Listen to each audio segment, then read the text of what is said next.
Good morning, everybody. Dan here again from Headwaters Kayak Shop. Behind me, I have two of the most popular sub-$1,000 fishing kayaks that we sell, and I thought it was high time we put them head to head to do a little comparison review.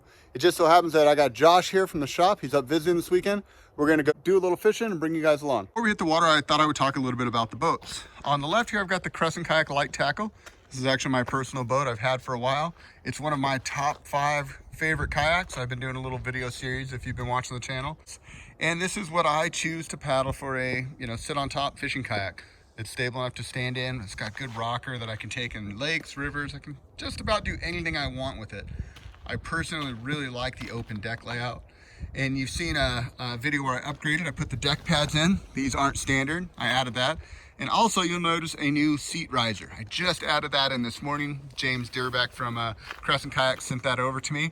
And I'm kind of excited to have that because that makes it match up better to the Moken 12.5 here.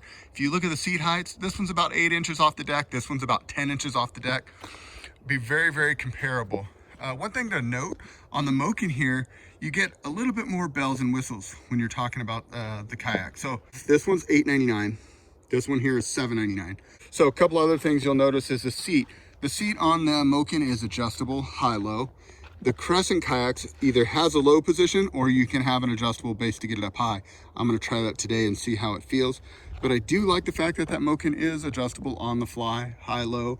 This is a new seat for 2020. If you've got an older Moken 12.5, you're used to that clip-in seat. So that was definitely a nice upgrade.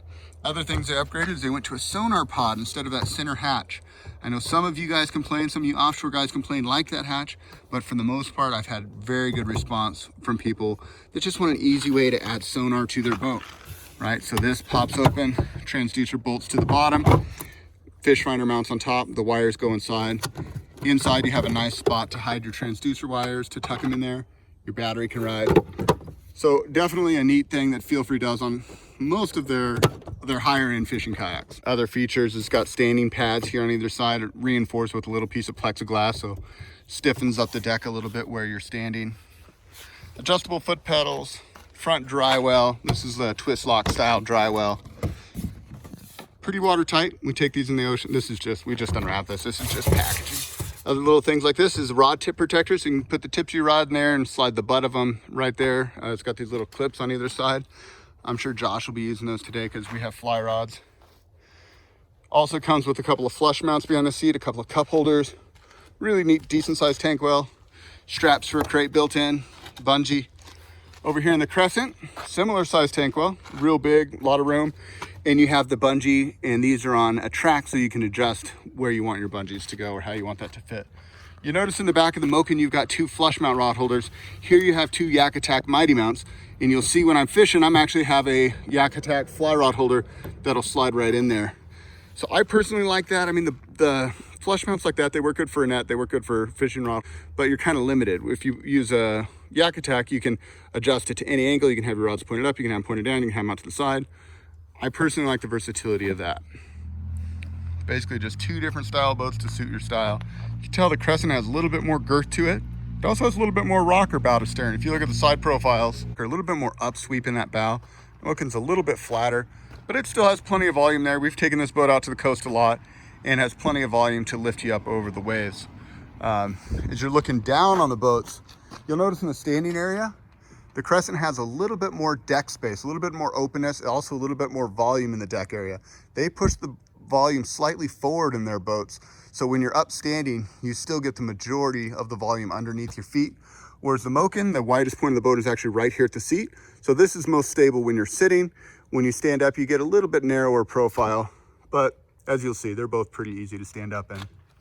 As they sit, the deck pads, I believe, are an extra $70 or so. The seat's an extra $50 or $60 or so, the seat riser. So as it sits right here, I'm gonna call this one, let's say like $950. I know it's not an exact price. I'm gonna leave all the exact prices and details in the description. Yeah, I'd say rough and dirty, a little bit less than $950 here. This one is $7.99 as you see it. Literally, I just cut it open out of the packaging. So a ton of boat, a ton of value for that price. But as always, price only tells part of the story. We really want to compare how these boats paddle, how they fish, how the features all feel. Gives you guys a little bit of reference if you're looking at these boats online. as to what might work best for your needs. Another subtle detail to notice is on the rear of this thing, the Moken has the ability to add a rudder. The Crescent kayak does not. They prefer to go with a square stern, so somebody, if they wanted to, could add a little trolling motor, a little kicker motor to assist your paddling. Enough talking about it. Let's go hit the water and hopefully we can catch some trout. Almost the whole place to ourselves. We got one other person. And look what I got Josh back with me. He came up, brought some boats, so I had him join me for the adventure today, the festivities.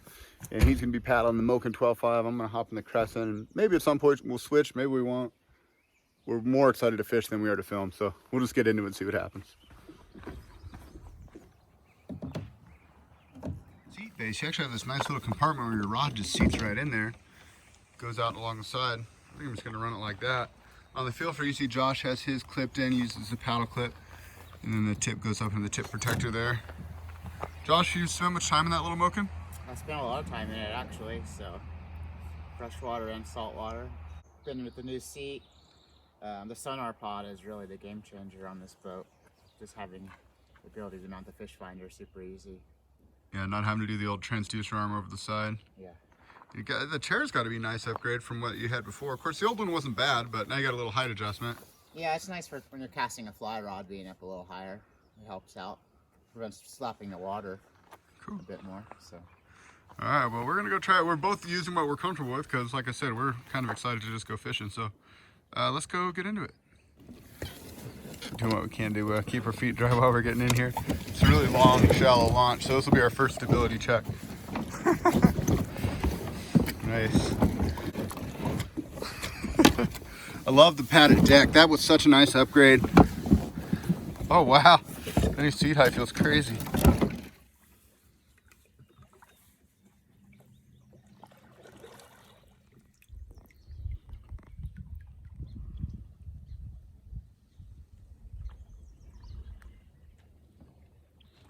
So it's my first time messing with the high seat base in this kayak, and it's glassy flat out here. And on a lake like this, it actually feels totally fun. It feels really, really good.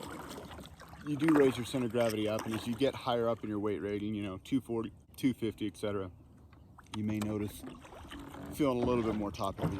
But it has such big, buoyant secondary edges that even if it rocks, it wants to firm right up. So for me, the high seat is a huge, huge game changer. Wow, gosh, they're hitting top water everywhere. So standing up in this boat is ridiculously easy, no problem at all.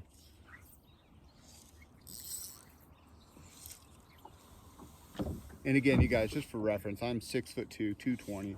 I'm definitely a light tackle man. The ultralight's a fun boat to be in, but it is definitely less stable. It's not as forgiving.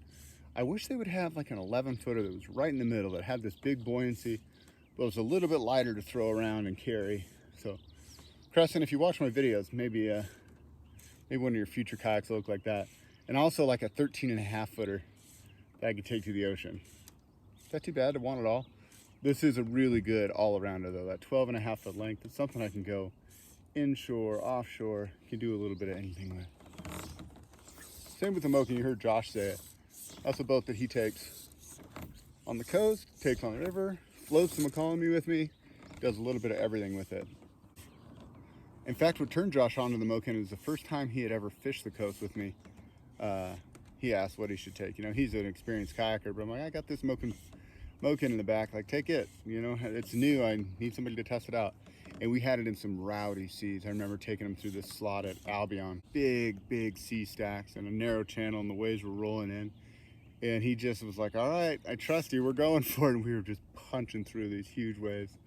And ever since that day, he became a fan of that Moken, because it really is one kayak that can do it all. There's not too many that you can stand up fishing a lake one day and hit the salt the next. Ooh, fish just jumped at my fly. Just as soon as it hit down, something swiped at it. You know, people always want to go for the most stable kayak their first time around. And what you find is that you buy your most stable kayak and then you kind of regret it because it's such a slug in the water. And the two boats we're testing out today are really both, they're not the most stable thing you can buy, but they're definitely the most versatile, and they definitely are more efficient than most stand-up stable fishing kayaks on the market.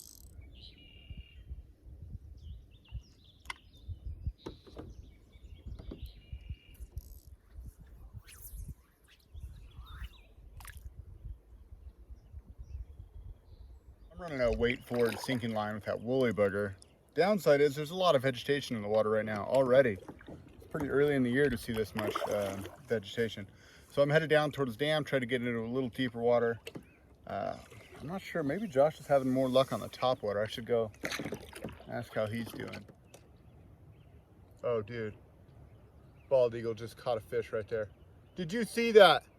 I wish I had the camera pointing that direction. That was absolutely incredible. Bald eagle, 20 feet away from me, just dove down, wings spread, big white tail feathers out, snatched a fish.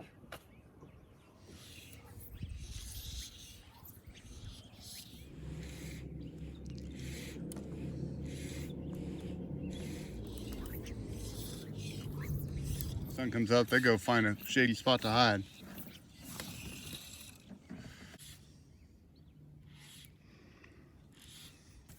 Let's go see if we can check in with Josh and see if he's had any luck.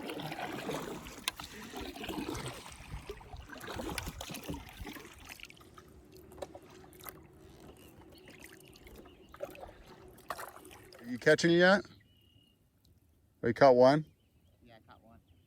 What size? I don't know. Little guy? 14. Maybe 12.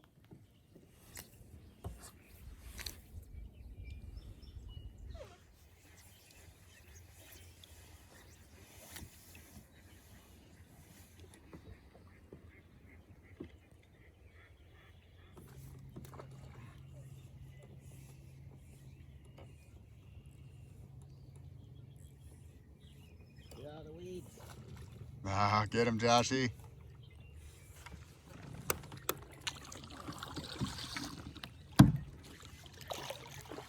Nice, man.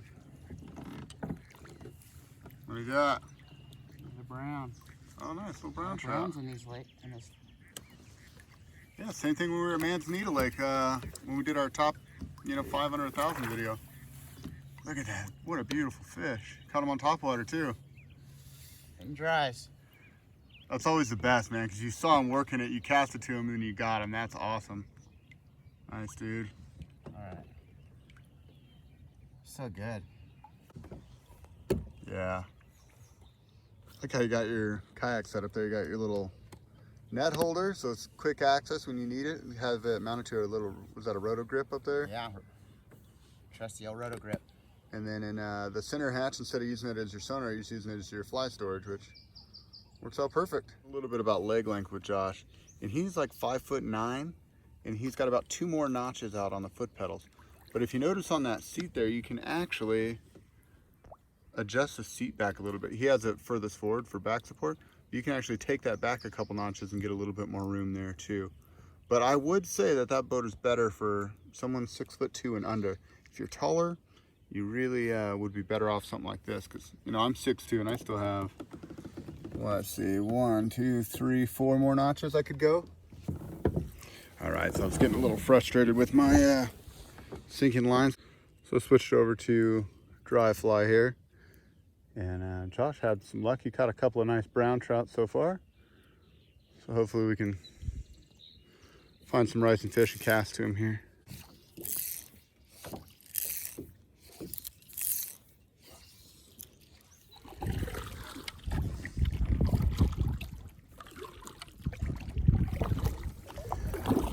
Wind's picked up a little bit, so we're gonna head back over to the dam and see if we wouldn't have any better luck over there.